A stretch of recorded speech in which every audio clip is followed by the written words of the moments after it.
Hi everyone, welcome to our Tribeca Financial webinar, the third in our wonderful series of webinars this year. My name is Brad McEwen, and if you've been on the previous webinars, you might recognise myself. What we're going to do for the next couple of minutes is just wait for a few people to jump on. We've got a number of people who are participating today, and I can see everyone's very good.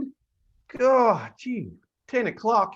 In class early. Well done. You can see our wonderful guest speakers waiting and ready, and they are very excited to enlighten you all about the wonderful world of property.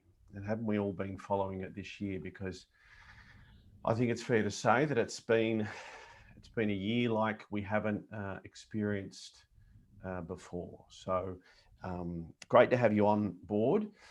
It is all about beyond COVID, what you need to know about the property market. It is great to have you here. Now, a reminder as well that we are recording this session, and also you can join in the discussion, ask a question. All you have to do, jump on the chat function and you can fire away and ask a question. Just make sure you put the chat box on all panelists and attendees. Once you do that, you can fire away, and our guest speakers, I'm not going to answer your questions, but I will direct your questions, and we'll certainly see how we are going to go. But really interesting times when it comes to property, I think it's fair to say. Maybe not so long ago, we thought it was all doom and gloom, but with what we're hearing and seeing and reading recently, is that the case?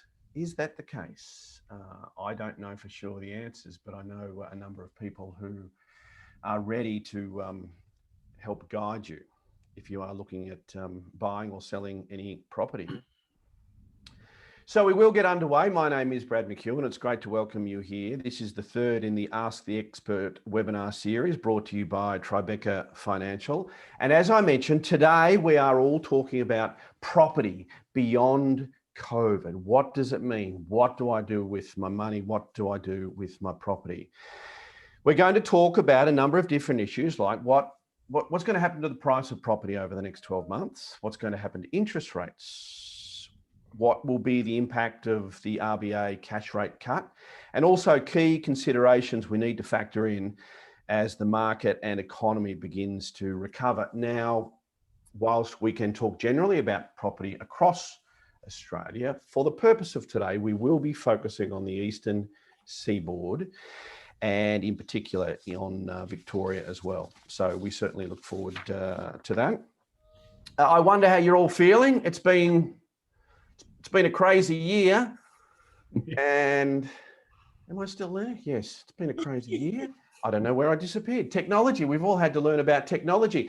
I think for all of us, I was talking to my parents on the weekend, and I think as we head towards Christmas, and in this year in particular, we've all been battling time. Is that fair to say? Kids and homeschooling and everything else that's going on. Talking to my parents on the weekend, they were talking about a lovely lady who passed away this year, and I know that you will enjoy this story. She was in her 90s, and her dear husband had passed away a few years earlier, and they had a wonderful marriage. They were farmers. He was quite gruff, but he was a good husband and he was a good father. But he was very regimented, and he liked to have lunch at midday every single day. So he'd come and sit at the table, and very politely, he liked to have lunch then. One particular day, George was ready to come in. Betty had been gas bagging on the phone. It was 10 to 12. She thought, what am I going to do? She got very busy for the next 2 minutes, and she wasn't preparing lunch. George came in, he sat at the table. Betty, I'm ready for my lunch. She walked in. She said, George, you're half an hour early. He said, I am not. And he looked at the clock on the wall.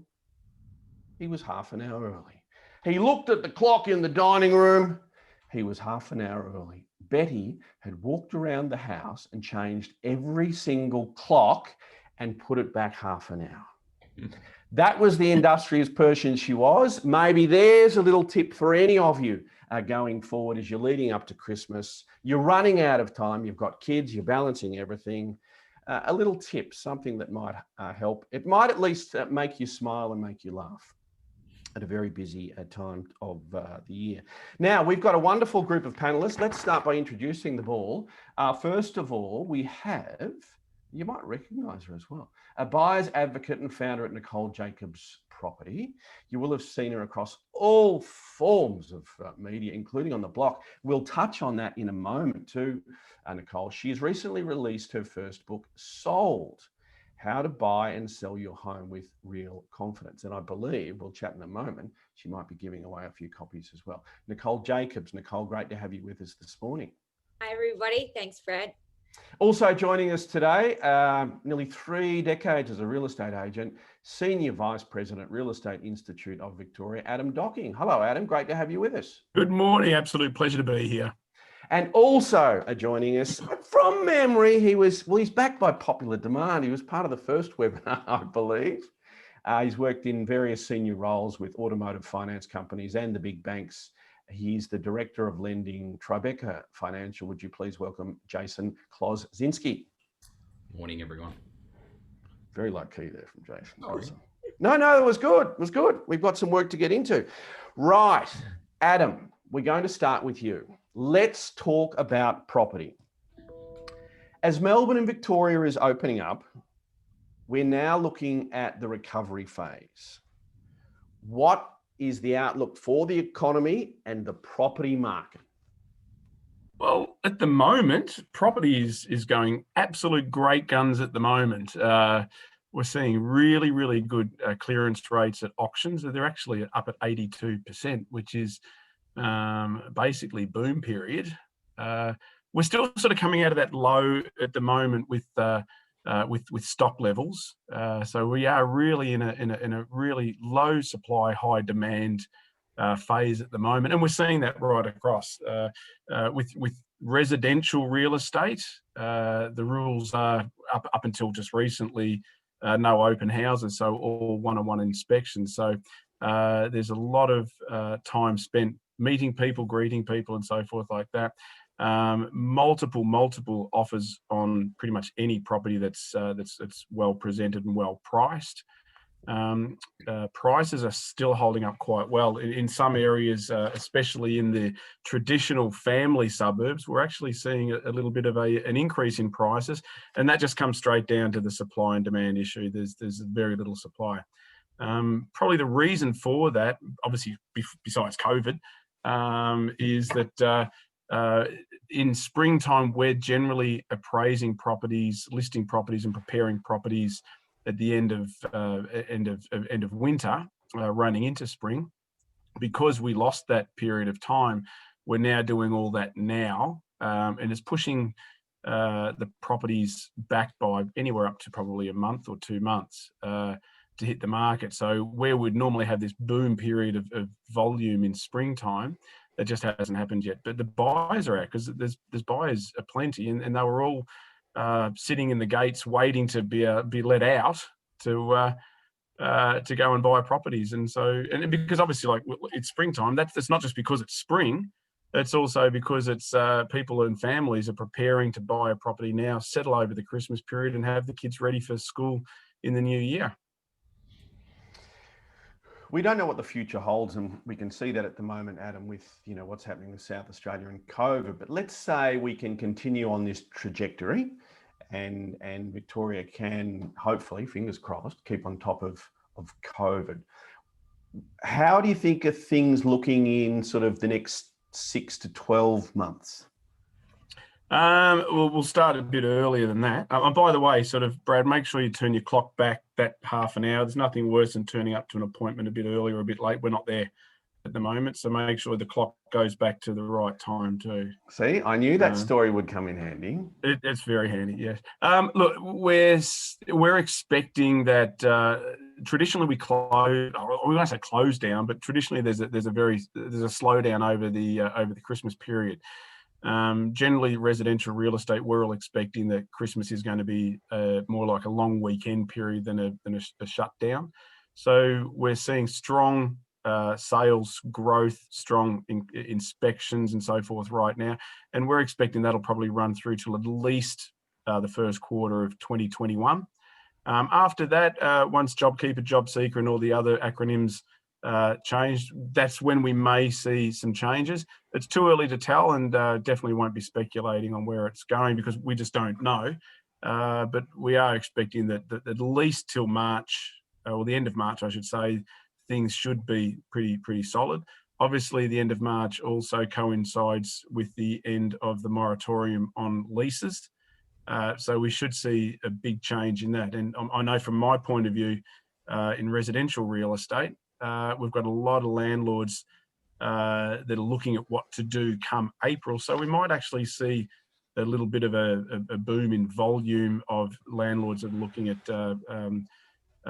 selling a rental property or something like that. So, and that will coincide with the second quarter. But at the moment, we're expecting, at least for January, February, March, strong sales across all prices. All right. So we know, sort of have an idea of what things are looking like. What does it mean for the average Australian? Oh, I'm an average Australian. You know, what are we? No, you're an awesome Australian. Well, yeah, but I'm an average awesome Australian, if you want. Yeah. The average Australian, it's really business as usual, I guess, is the best way to put it. Jason will talk about it later, but the banks are being pretty friendly at the moment. Obviously, their portfolios are heavily on residential real estate, so we're expecting that it's still going to be a good time. But look, bricks and mortar are always the best foundation for well, obviously for a home and also for wealth building. I mean, you just look at the stock market at the moment. I've noticed that gold's come down about $100, whereas property's going up.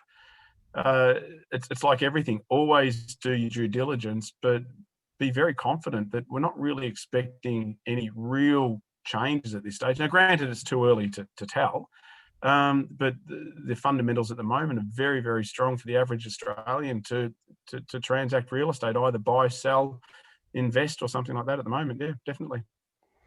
I know recently I was thinking to myself, oh, there's opportunities here. This might be a great opportunity to buy. Going forward, will it be a buyer's market, do you think? It's always a buyer's market.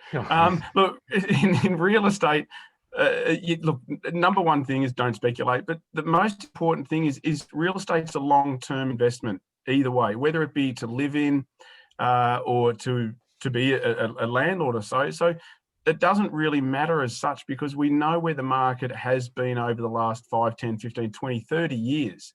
Now, if you're looking at real estate as a speculative investment, then be very cautious and do your homework very, very clearly.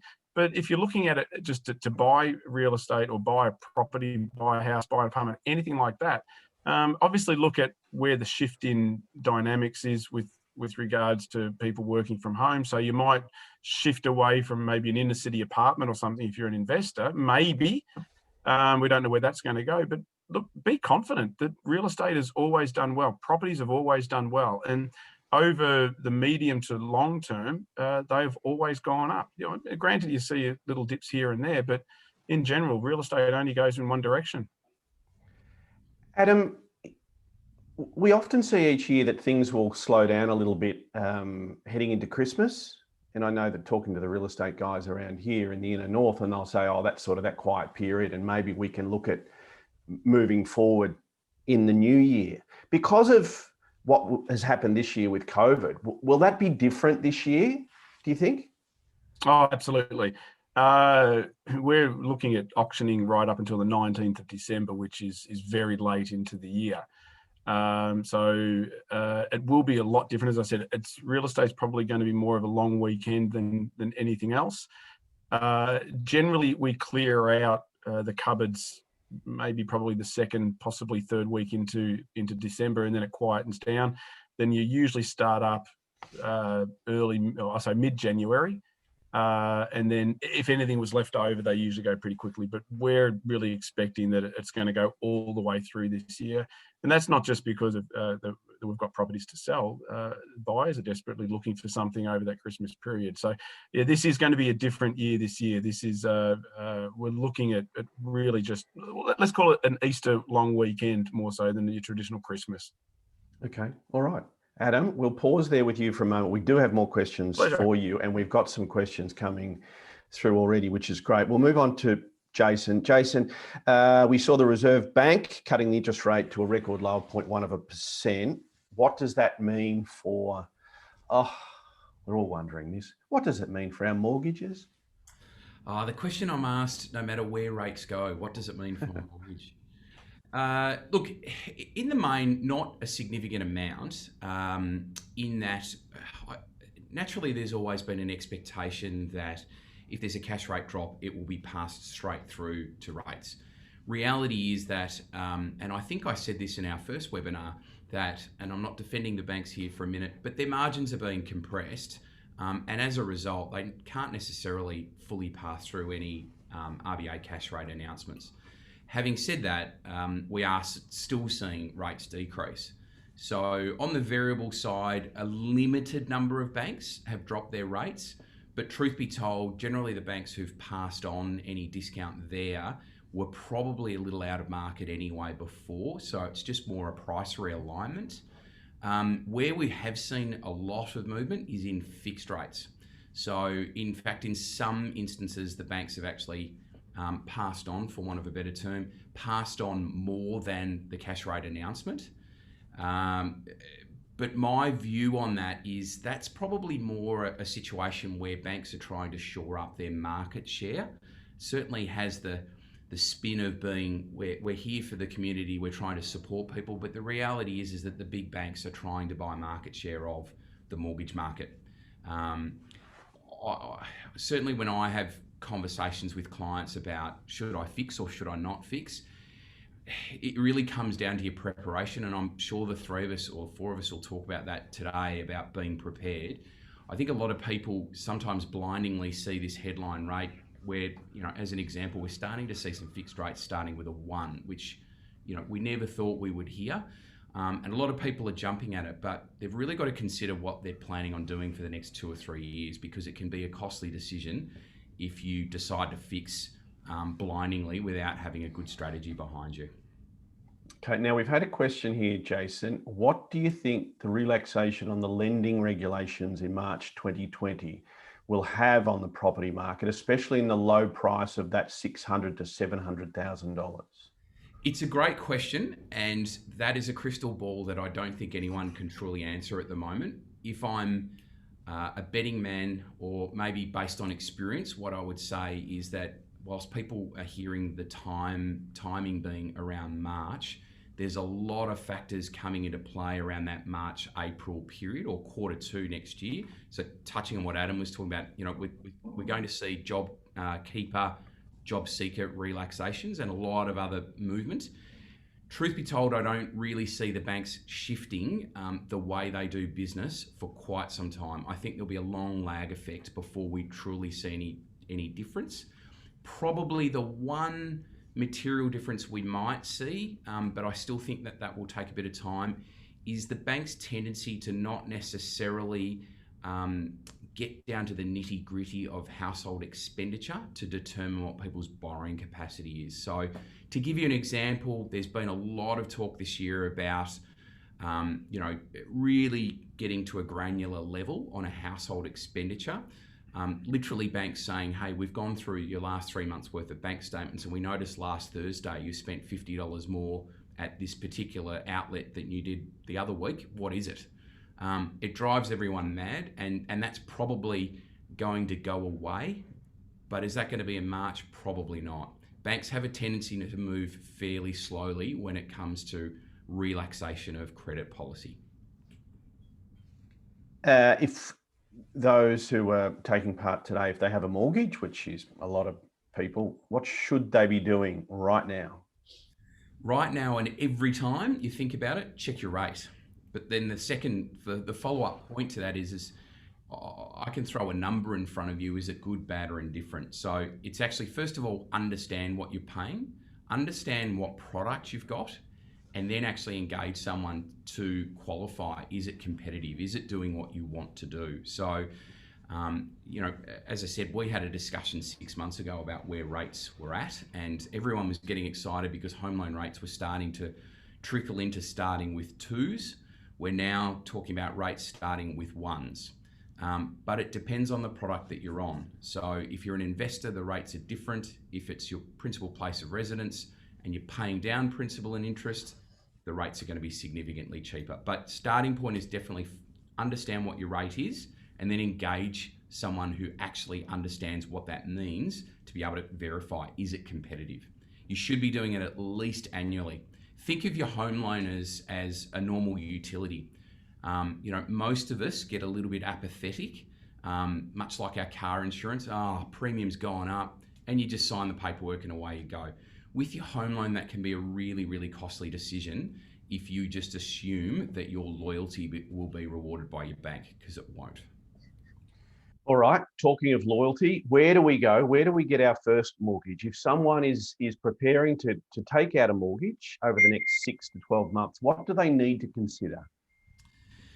There's a lot of preparation to be done. So sometimes people just assume that because they're employed and they've, I'll use the term, amassed a decent deposit, that they're ready to go. The fact is that, again, you need to engage the right people to actually understand what's your borrowing capacity. And I'm sure Nicole will talk about this too. It's this readiness piece. So the number of times I'll get a call, particularly from first home buyers who have aspirations of living in the wonderful 3-bedroom modern townhouse in Paran with a swimming pool and gym, etc., etc. And then reality is that they'd be looking in outer suburbs and maybe a 2-bedroom apartment. So you kind of have to find some common ground. If you're not prepared, you can really make some costly mistakes.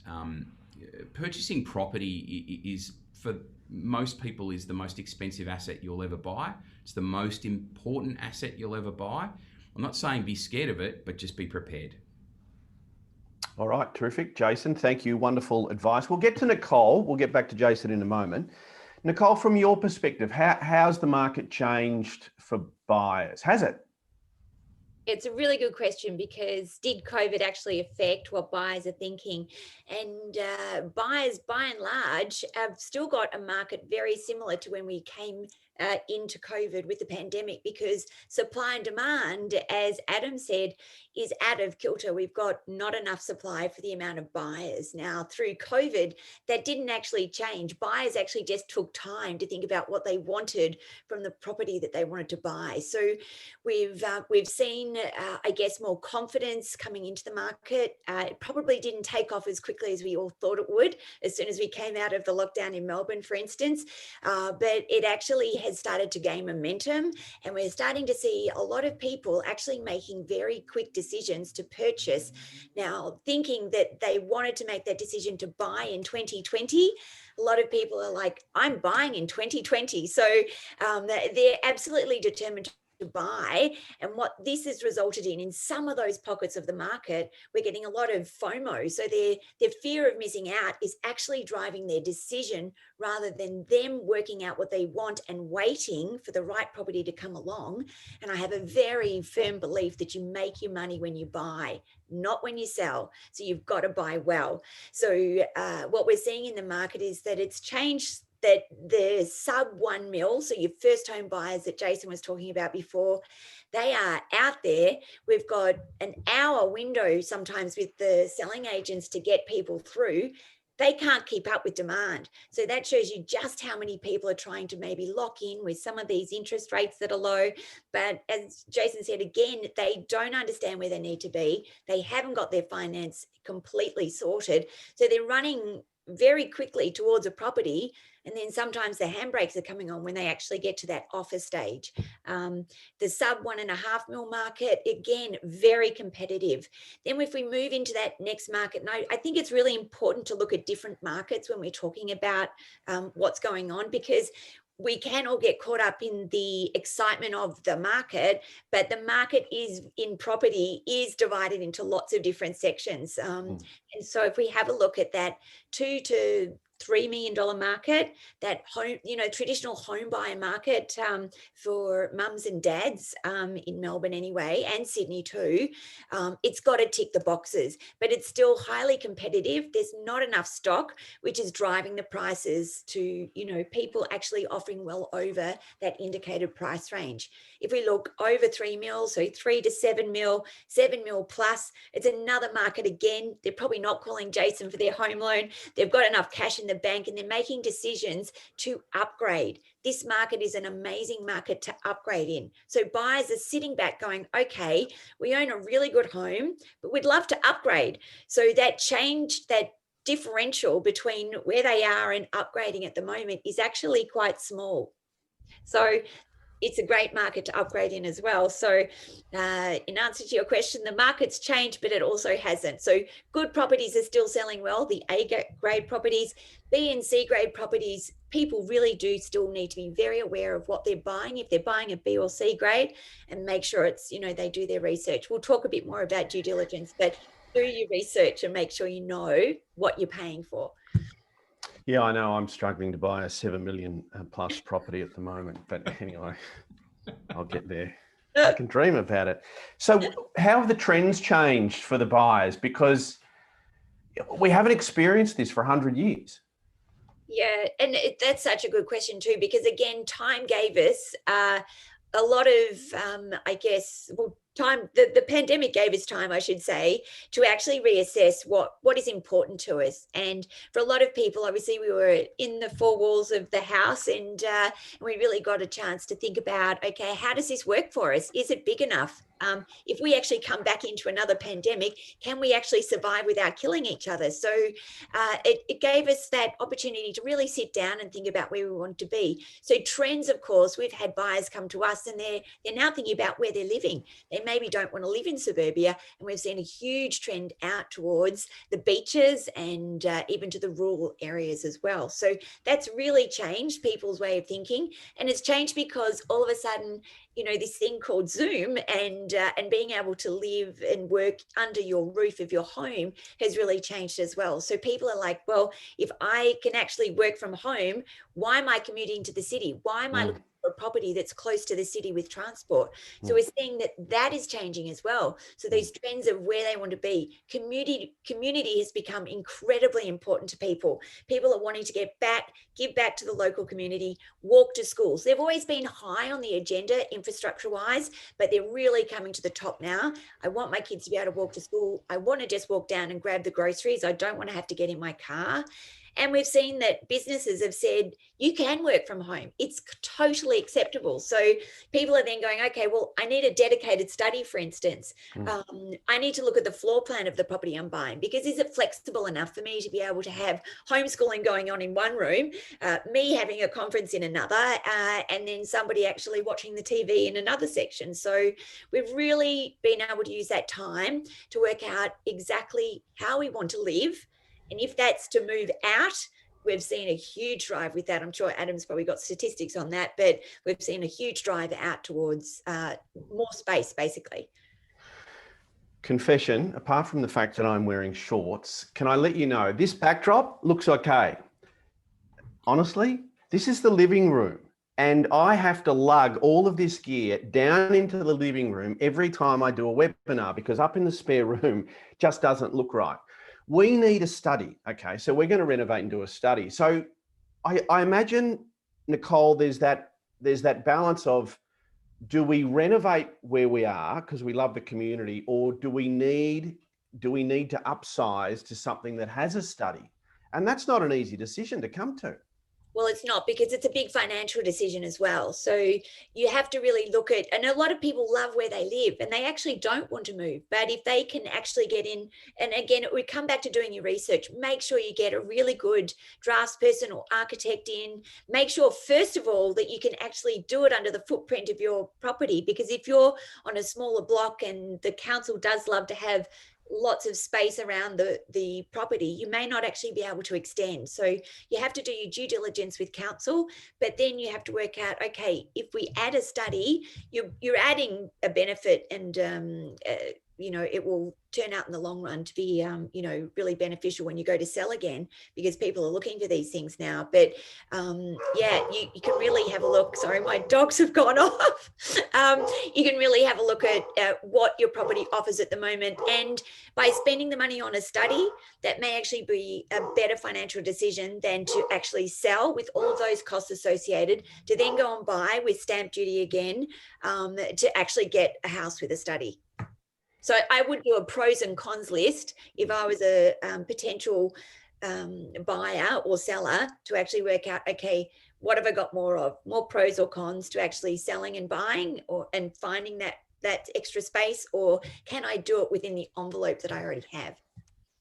And that, I would suggest, you have just answered the question from Andrew around what do you do renovating versus upgrading. So Andrew, now you know pros and cons, do your list, and due diligence.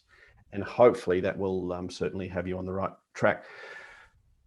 There are always traps when we're buying. We're in a market that is relatively new or strange for so many of us. What are the traps that buyers can avoid, Nicole? Well, the first trap they can avoid is if they're educated. So they've done their due diligence and they've looked around.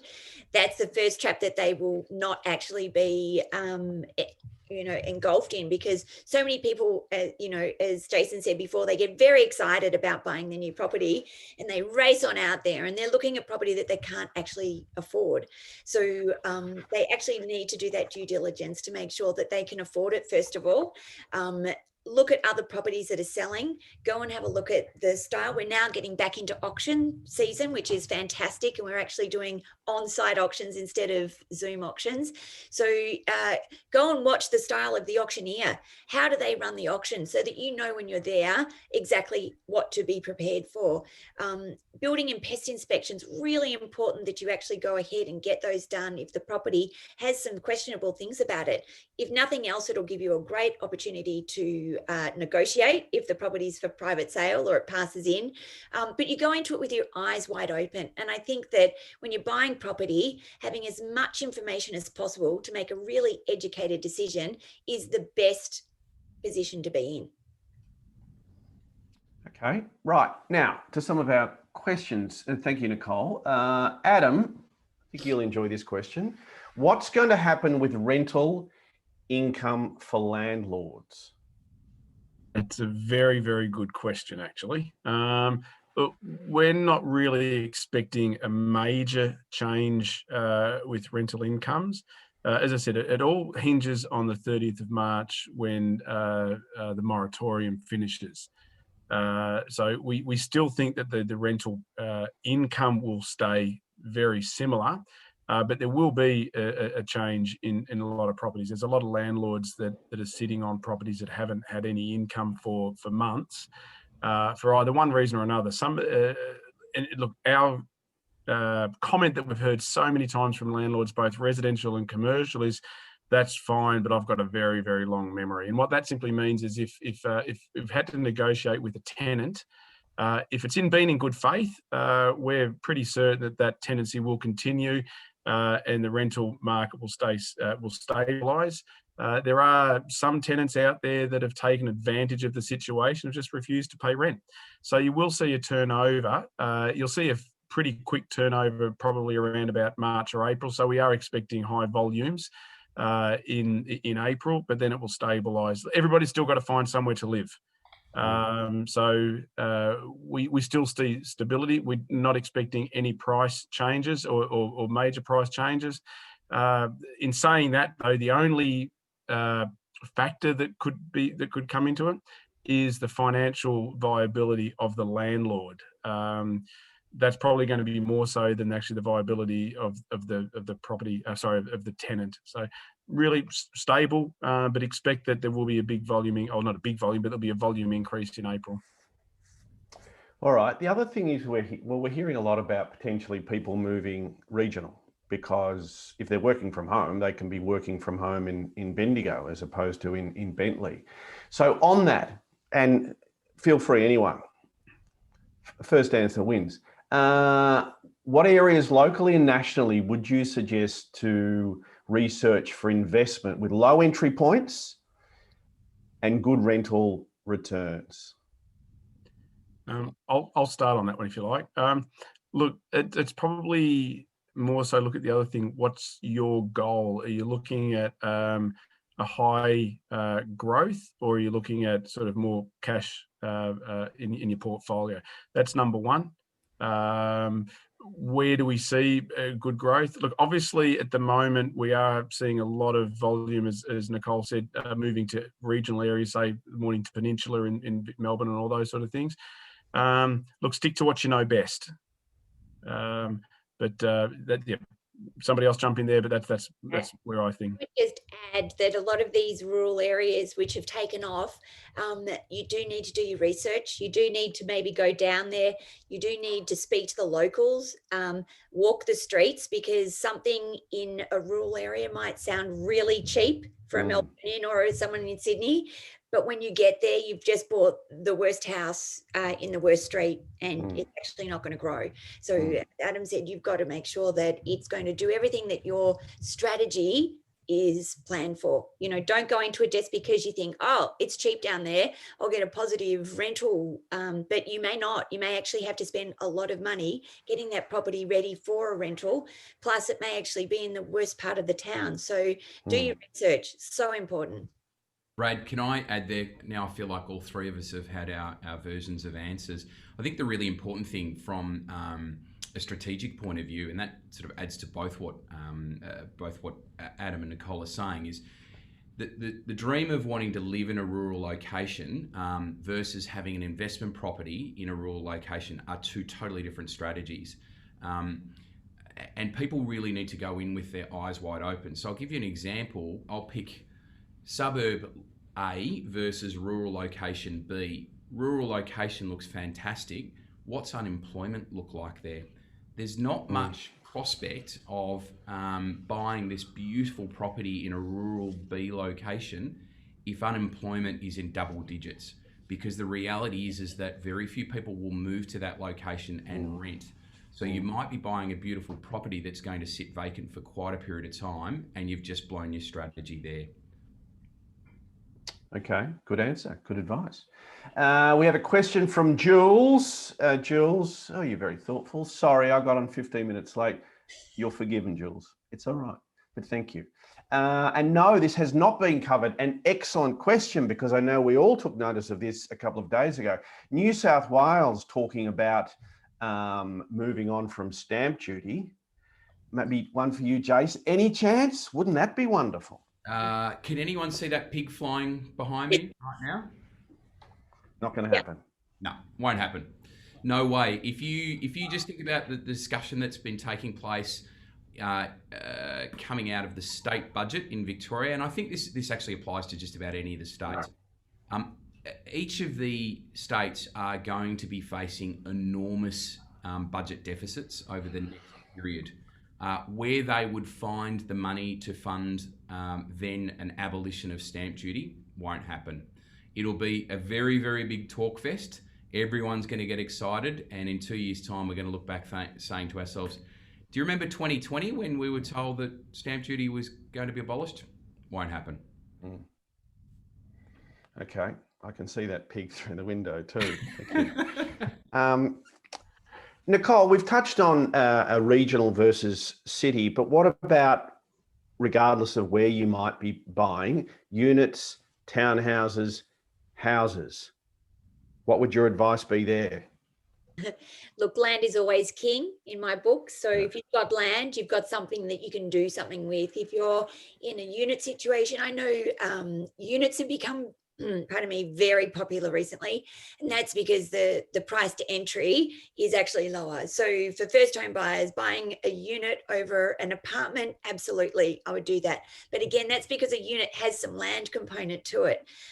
So I would say that if you can afford land, go with land over an apartment, where you really have to be careful of the owner's corporation fees, all those outgoings that you may not have factored in before. But also we're seeing, we will see more and more apartments being built. Then they become, which one does your tenant go to, or which one do you live in? If you go to sell it, maybe the one that's just been built will actually get a higher price than the one that you bought 5 years ago. So if you are going to go down the path of apartments, I'd try and stick to small, medium density apartments, blocks of 4, blocks of 8, over the big high rises, purely because they just don't build them like that anymore. Developers want as many on there as possible to make their money, and with that, they're a dime a dozen, whereas the smaller blocks in good areas are actually worth way more.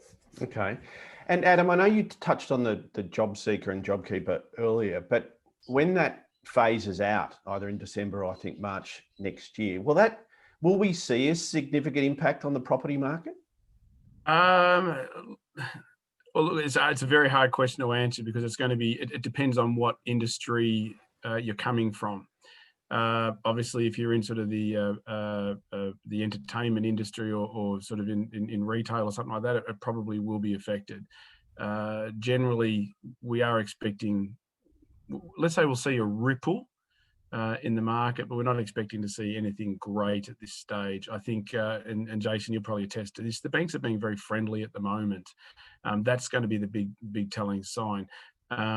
It's too early to tell, but in certain sectors, yes, it will be difficult. But I mean, look, if I can be sort of a little bit rude here, is the people that are probably going to be affected the most are the retail employees, which may not be in the property ownership market. They might be more in the property rental market as such too. So I don't think we're going to see a tidal wave at all. No, I think there will be ripples. I think it's going to make the news a lot over that period of time, but we're not really expecting any major shifts. Okay. And Nicole, we're hearing a lot about, that we don't have a number of the students, thousands and thousands of students aren't in the CBD, and therefore there are thousands of empty apartments.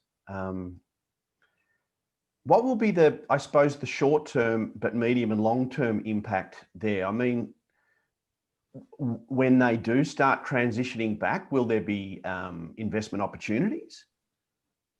Wow, it's a crystal ball again, and well, we're seeing more people leaving the state. We're seeing less people coming into the country, obviously. So that whole change in the supply and demand again will be affected, I guess. If we're having a look at students coming in to actually fill up some of those apartments, I mean, that would be the best bet for the people who own them, and also developers, because we do know that we have a large contingent of overseas investors that buy in those apartments, and because they're going to schools or universities in those areas. So I think that would be a positive thing, but I think we're going to see a real lag for the moment. And people that have bought those need to have factored in that they can hold them for as long as possible without having anyone in them. Okay. Now, Nicole, another question for you from Michelle. And Michelle, good question, because I wonder about this a lot. Okay, so you're looking at buying a property and you have your wish list and your priorities when purchasing your home. Where do you prioritize between bedrooms, land size, suburbs, street? Because as Michelle points out, they want to buy for their lifestyle over the next 5 to 10 years, but they also want to buy well. They're investing in their property. There's a lot of variables there. There's a lot of variables. You can DM me later and we'll have a discussion. But I think that primarily you need to think about position. It's the most important thing, because you can't move the house. So if you think about position, you think, again, I'm going to come back to your list. Have your lists. Have a think about your why. Why do you want to buy that property? What are the things that you're looking for? What are you 5, 10 years or longer down the track going to be doing? Do you have family yet? Do you want to have family? Are you just going to have pets? So, like, really think about what you need from bedrooms. But I would say try and buy the best place you can buy for your budget. And that you do need to do your research, look at the best streets, take confidence if other people want that property as well, because if they also want that property, and it's not just because their fear of missing out is why they want it, but if they want that property, by and large, that property is probably in a good street, in a good suburb, and it has a really good floor plan. So if you can again look at floor plans and think about the ability to extend it later when you've got money, then that I would buy that over something that's not going to actually give you the opportunity to add value, for instance. So land, very important. Position, incredibly important. Okay, now we'll continue on that theme because we've got a question from Jules, and we'll get you all to all answer this one. If you were to buy something within 10 kilometres of the CBD, right, and you'll be marked on this, we'll all get together again in 5 years and we'll see how that's gone. Where would you buy, taking into account potential to rent, property growth potential, house or apartment? Because I think, is it fair to say we all do it where we can be going, right, I want to do eastern suburbs, and someone will say, well, I'll give you an example. When I moved to Sydney from Brisbane, I was looking at eastern suburbs, and a colleague walked past and he said, can I offer you some advice? I said, what's that? He goes, I reckon you're a Balmain sort of Birchgrove kind of guy. For those that know Sydney, it's in the inner west. And I loved it there, but I never considered the inner west until he mentioned it. So on that, are there areas people might be thinking eastern suburbs, but you might be saying, well, there's actually a pocket in the north that would be fantastic? Nicole? Look, I would say, first of all, why 10 kilometres? Because now that's shifted.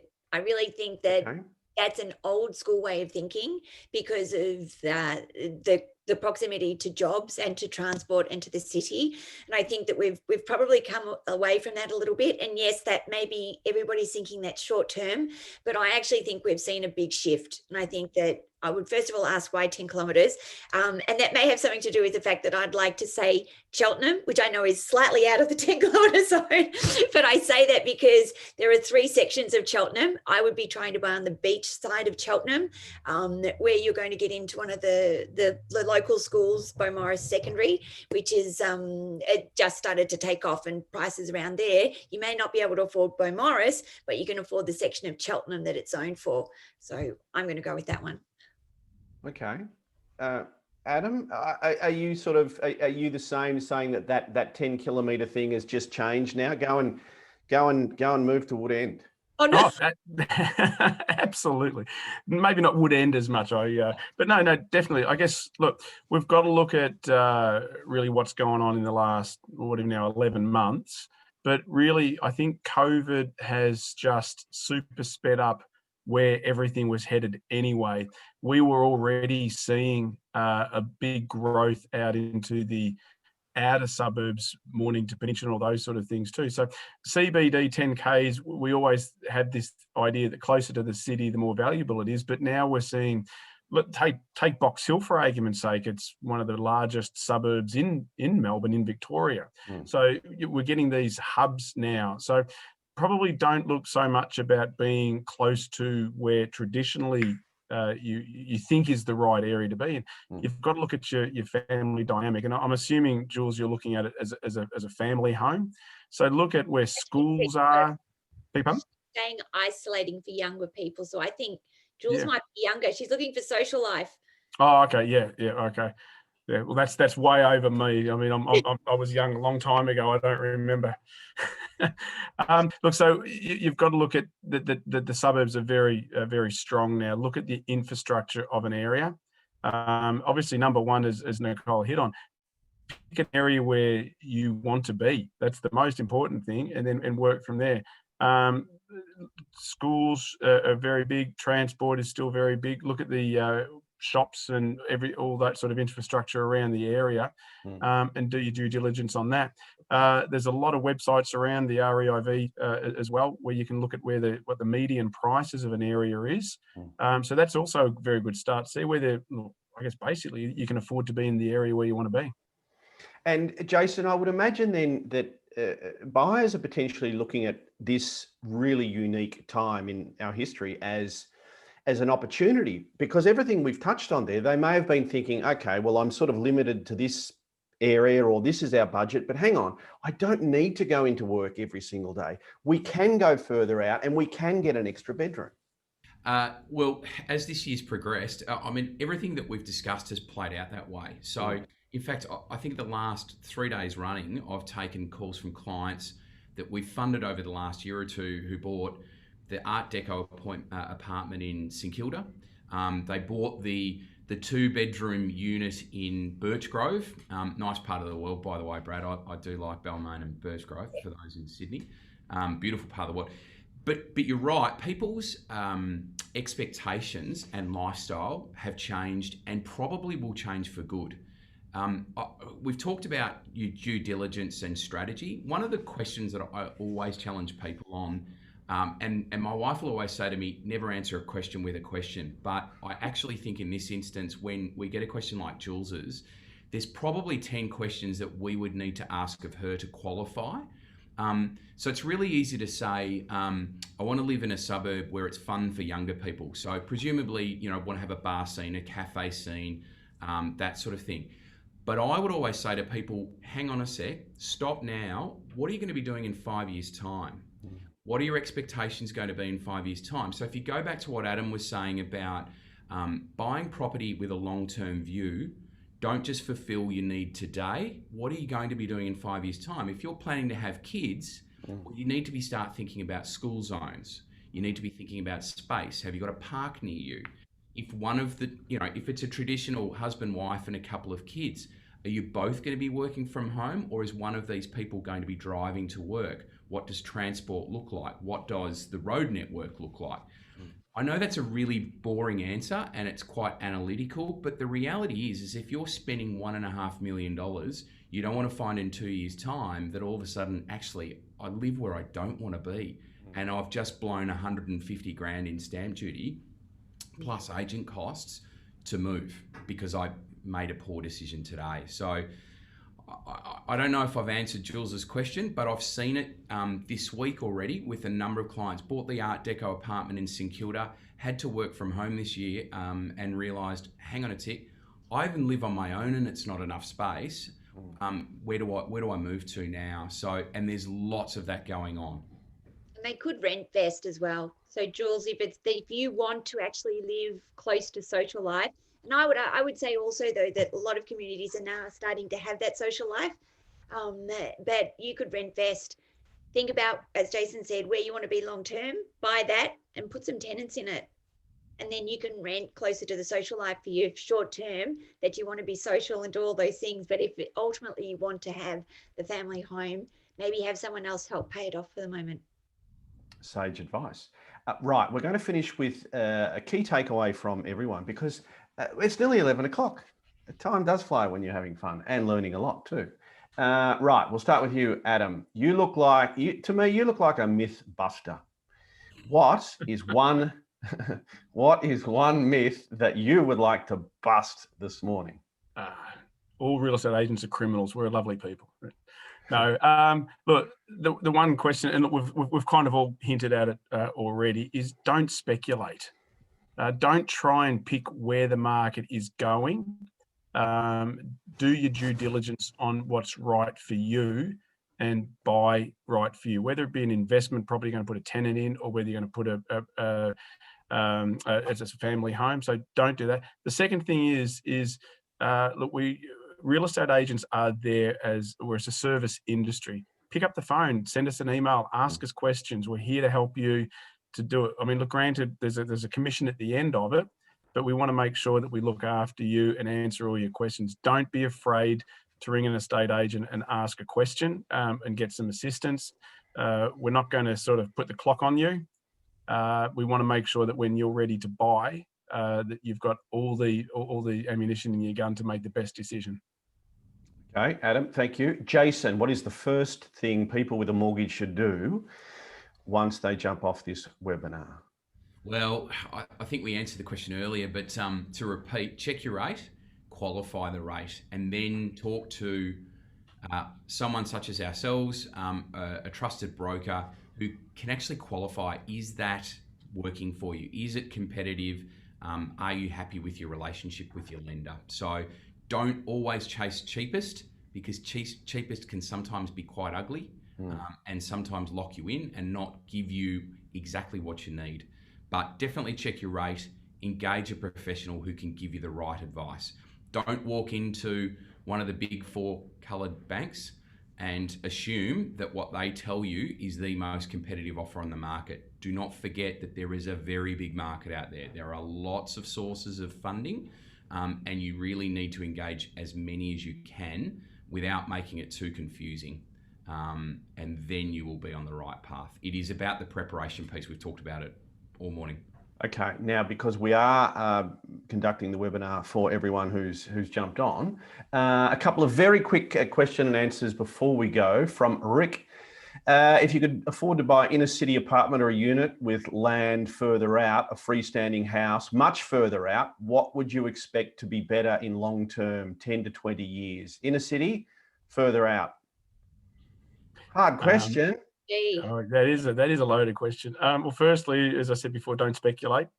But look, traditionally, okay, look, I'm a residential real estate agent, so my number one goal is always look where everybody wants to be, and they want to be in family locations. So that's probably the number one thing.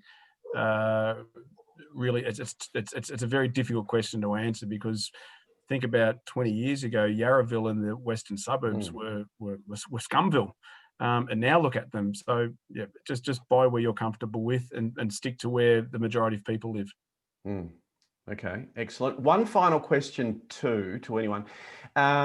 Is it worth going via a buyer's advocate? And if you do, what are the keys that you want to take into account when choosing one? Well, I guess that's for me. Look, I definitely think that there is merit in getting a buyer's advocate, but they've got to be good. So just like when you're choosing your selling agent, you must interview to choose your buyer's advocate. Ask what their last for references from their last 3 clients. Don't let them drag from 3 years ago. Speak to them. Find out, what their experience is. What do they give you? Do they give you really, great reports? What do they do? What's their process? So it's just like selecting, and you've got to know that you trust them. They'll be interviewing you just as much as you're interviewing them, but do that just like you would if you're engaging a selling agent. But I would definitely say that it's worth it. I thought that you might say that. Do you know a good buyer's advocate, Nicole? I know 1 or 2. Okay, now on that, you do have some wonderful advice. Everyone's wondering, the block auctions this weekend, what's going to happen? Well, I believe they'll all sell. But look, like any auction, there are 5 going up all at once on the one day. But I do take the fact that we don't have a lot of supply in Brighton at the moment. So 5 properties that stand very securely in the Brighton market for what they offer, I think they'll all do very well. Okay, and there's a wonderful book out at the moment too. It's called Sold: How to Buy and Sell Your Home with Real Confidence. Author Nicole Jacobs. And I believe you're giving away, was it 50 copies or 5? I think it was 5. Let's go with 5, but Okay. I'm very happy to give those away to anybody that would like to read them. I think that you don't have to read them from cover to cover. They're very much about picking it up. Oh, okay, it's an expression of interest campaign. What do I do? Pick it up, open up that section, and you can read about it. Okay, and they'll contact you. First 5 will get a copy. Jump on my Instagram, Nicole Jacobs Property, and DM me with Tribeca, and then I will hopefully send you out a copy. Oh, that's very exciting. Terrific. Thank you. Thank you, everyone, for being part of our webinar. It's the 3rd in our series this year, and I know I'm biased because I've been hosting all of them, but they've been fantastic. Just great to get the insights and thoughts from experts in their respective fields. If you can see there the emails from many of our guest speakers. If you've got any questions, jump on and fire away your questions. A reminder as well, this webinar has been recorded, will be emailed after the session, and you will also see the links in the chat box to the Tribeca website. I'll tell you, our timing's pretty good. We're going to wrap up at 11 and it is 10:59. So thank you to our wonderful experts. And thank you to everyone who jumped on, and I hope, well, I know you got a lot out of it because we've had so many great questions come through. It's a fascinating time in our lives, and whilst a while back I think we all thought maybe we were headed for a period of doom and gloom in regards to property, we quickly discovered that is not the case, and there are opportunities everywhere, which is really exciting. Thank you very much for taking time out to be part of our webinar this morning. Christmas is fast approaching. To all of you, have a safe and Merry Christmas. And just a reminder too, if you are running out of time, just grab the clock and wind it back half an hour. Thanks everyone, and have a great day. Take care. Bye-bye. Bye-bye.